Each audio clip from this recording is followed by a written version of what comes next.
আজকে আমরা স্বাধীনতা এবং মুক্তি নিয়ে কথা বলি। স্বাধীনতা কি?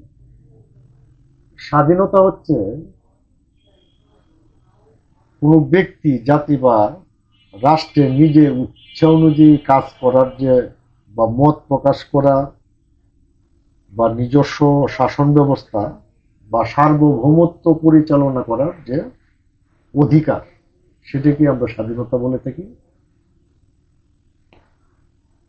যদিও আমরা স্বাধীনতা এবং মুক্তিকে সমার্থক হিসাবে মনে করি, কিন্তু মুক্তির সংজ্ঞা হচ্ছে নিষ্কৃতি বা রেহাই পাওয়া, অব্যাহতি পাওয়া, পরিত্রাণ পাওয়া, যে কোনো ধরনের বাধ্যবাধকতা থেকে বা বন্দি দশা থেকে মুক্তি পাওয়া, সেটা হচ্ছে মুক্তি।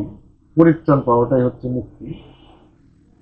এর মধ্যে যদি কেউ কোনো কাজ করে বা চাকরি করে, সেই চাকরি থেকে বা দায়িত্ব থেকে অব্যাহতি নেওয়া, সেটাও একটা মুক্তি। মুক্তির বিষয়টি আসতে হলে সেখানে বন্দি বিষয়টি আসে। আগে বন্দি হইতে হবে, তারপরে মুক্তি পেতে হবে। স্বাধীনতার জন্য মানুষ যে লড়াইটা করে, এটা একবার প্রাপ্ত হয়ে যাওয়ার পরে সেই স্বাধীনতার জন্য আর লড়াই করতে হয় না। এটা একবারই করতে হয়, এবং যখন স্বাধীনতা পেয়ে যায় তখন সেটা সম্পন্ন হয়ে যায়। কিন্তু মুক্তির জন্য লড়াইটা চলমান থাকে। স্বাধীনতা আসলেও সেই স্বাধীন সমাজের বা স্বাধীন রাষ্ট্রের যে মানুষ বা জনগণের চূড়ান্ত মুক্তি নাও ঘটতে পারে। এই জন্যই মুক্তি বিষয়টা অন্যরকম।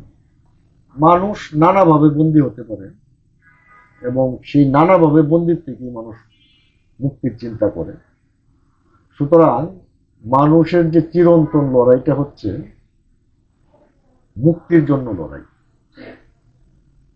স্বাধীনতার জন্য লড়াই সেটা চিরন্তন নয়, সেটা একবার ঘটে যাওয়ার পরে যখন সার্বভৌমত্ব অর্জন করে তার জাতি রাষ্ট্র, তখন স্বাধীনতা পেয়ে যায়।